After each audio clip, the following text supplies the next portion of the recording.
Hello everyone, my name is Jaden and I'm the Teen and YA librarian here at the Bristol Public Library. Well, not right here, because right here's my home.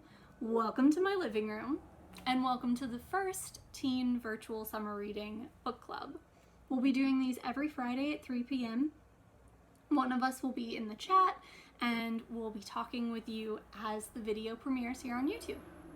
I'm sorry if you can hear a lot of background noise from the outside world. There's a street right next to my road, so you hear really loud cars every 5 seconds, and then also I have 3 different fish tanks set up and they all have bubble filters, so you can probably hear the hum from that too. We'll get through it. Next week and the following weeks I will be recording in my office, and it will be much nicer quality, both sound and visually, so there's that. Just gotta get through this week. Also, I will stop the story every once in a while to give you alternate pronunciations of the gods and goddesses' names. Unfortunately, historians can't really agree on a lot of the correct pronunciations. That's a good sign. I can't even say the word pronunciation. This is gonna go great, guys. So I will tell you alternates, and then I'll also leave all the names of the gods and goddesses in the description, so that if you find interest in any of them and want to learn more about them, you can search for them without having to guess at how their name is spelled. Alright, let's get into it.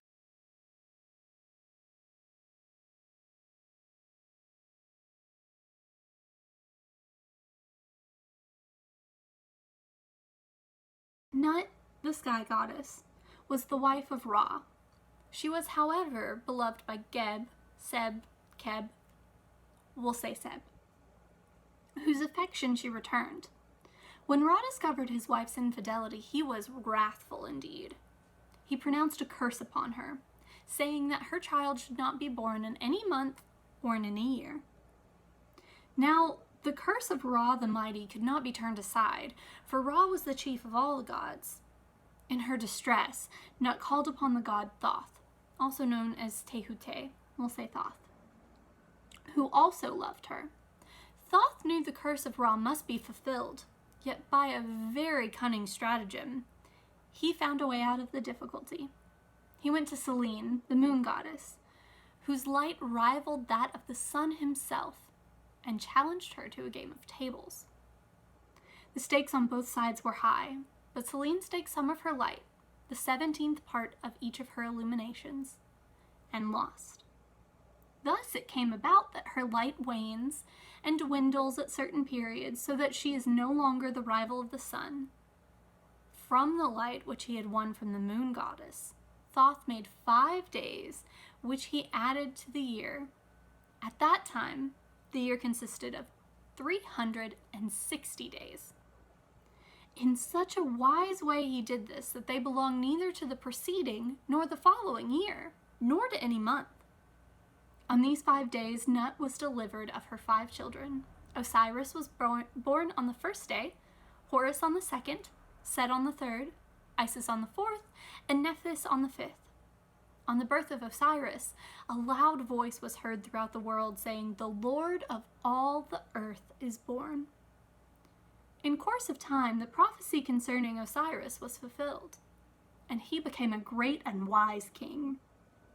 The land of Egypt flourished under his rule as it had never done heretofore.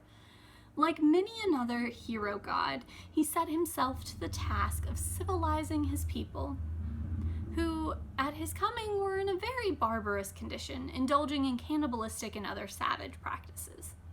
He gave them a code of laws, taught them the arts of husbandry, and showed them the proper rites wherewith to worship the gods. And when he had succeeded in establishing law and order in Egypt, he betook himself to distant lands to continue his work of civilization. So gentle and good was he, and so pleasant were his methods of instilling knowledge into the minds of the barbarians, that they worshipped the very ground whereupon he trod. He had one bitter enemy, however, in his brother Set. During the absence of Osiris, his wife Isis ruled the country so well that the schemes of the wicked Set to take share in its government were not allowed to mature. But on the king's return, Set fixed on a plan whereby to rid himself altogether of the king, his brother. For the accomplishment of his ends, he leagued himself with Aso, the queen of Ethiopia, and 72 other conspirators.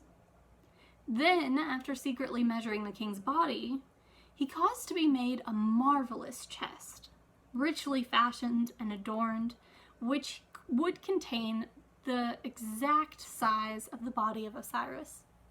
This done, he invited his fellow plotters and his brother the king to a great feast.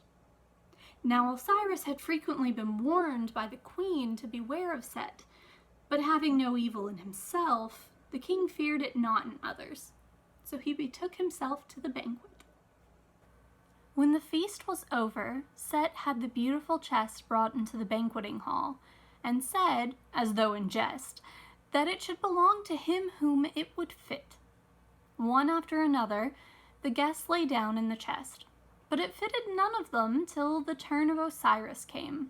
Quite unsuspicious of treachery, the king laid himself down in the great receptacle. In a moment, the conspirators had nailed down the lid, pouring boiling lead over it, lest there should be any aperture. And then they set the coffin adrift on the Nile at its mouth. These things befell, say some, in the 28th year of Osiris's life. Others say in the 28th year of his reign. When the news reached the ears of Isis, she was sore stricken, and cut off a lock of her hair, and put on a mourning apparel. Knowing well that the dead cannot rest till their bodies have been buried with funeral rites, she set out to find the corpse of her husband. For a long time her search went unrewarded, though she asked every man and woman she met whether they had seen the richly decorated chest. At length it occurred to her to inquire of some children who played by the Nile, and, as it chanced, they were able to tell her that the chest had been brought to the mouth of the Nile by Set and his accomplices. From that time, children were regarded by the Egyptians as having some special faculty of divination. By and by, the queen gained information of a more exact kind through the agency of demons, by whom she was informed that the chest had been cast up on the shore of Byblos and flung by the waves into a tamarisk bush, which had shot up miraculously into a magnificent tree, enclosing the coffin of Osiris in its trunk. The king of that country, Melkarthus by name, was astonished at the height and beauty of the tree, and had it cut down and a pillar made from its trunk wherewith to support the roof of his palace.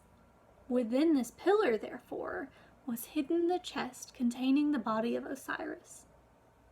Isis hastened with all speed to Byblos, where she seated herself by the side of a fountain. To none of those who approached her would she vouchsafe a word, saving only to the queen's maidens, and these she addressed very graciously, braiding their hair and perfuming them with her breath more fragrant than the odor of flowers. When the maidens returned to the palace, the queen inquired how it came that their hair and clothes were so delicately perfumed. Whereupon they related their encounter with her graciously, and appointed her nurse to one of the young princes. Isis fed the boy by giving him her finger to suck. Every night, when all had retired to rest, she would pile great logs on the fire and thrust the child among them, and, changing herself into a swallow, would twitter mournful lamentations for her dead husband. Rumors of these strange practices were brought by the queen's maidens to the ears of their mistress, who determined to see for herself whether or not there was any truth in them. So she concealed herself in the great hall, and when night came, sure enough, Isis barred the doors and piled logs on the fire, thrusting the child among the glowing wood. The queen rushed forward with a loud cry and rescued her boy from the flames. The goddess reproved her sternly, declaring that by her actions she had deprived the young prince of immortality.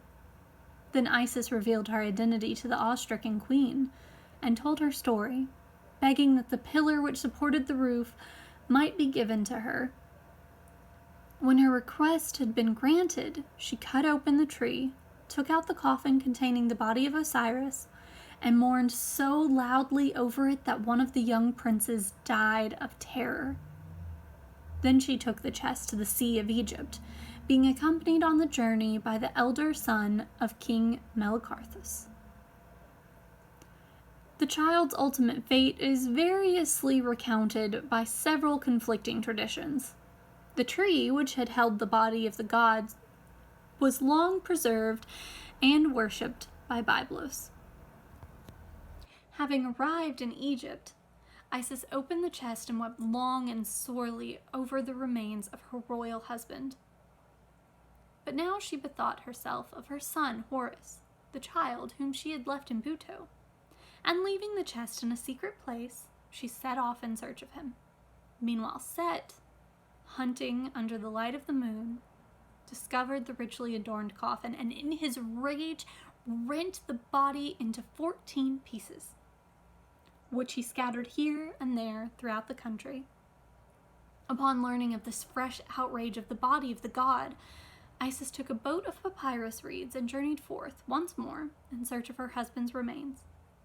After this, crocodiles would not touch a papyrus boat, probably because they thought it contained the goddess, still pursuing her weary search. Whenever Isis found a portion of the corpse, she buried it and built a shrine to mark the spot. It's for this reason that there are so many tombs of Osiris in Egypt. By this time, Horus had reached manhood, and Osiris, returning from the Duat, or the realm of the dead, where he reigned as king of the dead, encouraged Horus to avenge the wrongs of his parents, Isis and Osiris. Horus thereupon did battle with Set, the victory falling now to one, now to the other. At one time, Set was taken captive by his enemy and given into the custody of Isis. But the latter, to her son's amazement and indignation, set him at liberty.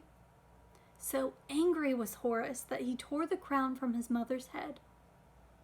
Thoth, however, gave her a helmet in the shape of a cow's head. Another version states that Horus cut off his mother's head, which Thoth, the maker of magic, stuck on again in the form of a cow's. Horus and Set, it is said, still do battle with one another, yet victory has fallen to neither. When Horus shall have vanquished his enemy, Osiris will return to the earth and reign once more as king of Egypt. Thank you all for joining us for our first virtual book club. Next Friday at 3 p.m. we'll be premiering our next book club video, and that means if you join us here on YouTube at 3, you can participate in the chat with me and your fellow teens about the story as we watch it together. I'll see you all next week. Bye, everybody. Remember to sign up for a team on summer reading if you haven't already. Get in those points, earn those prizes. You can get gift cards, all kinds of really cool stuff. Money's on the line. Get to reading. Bye, everybody.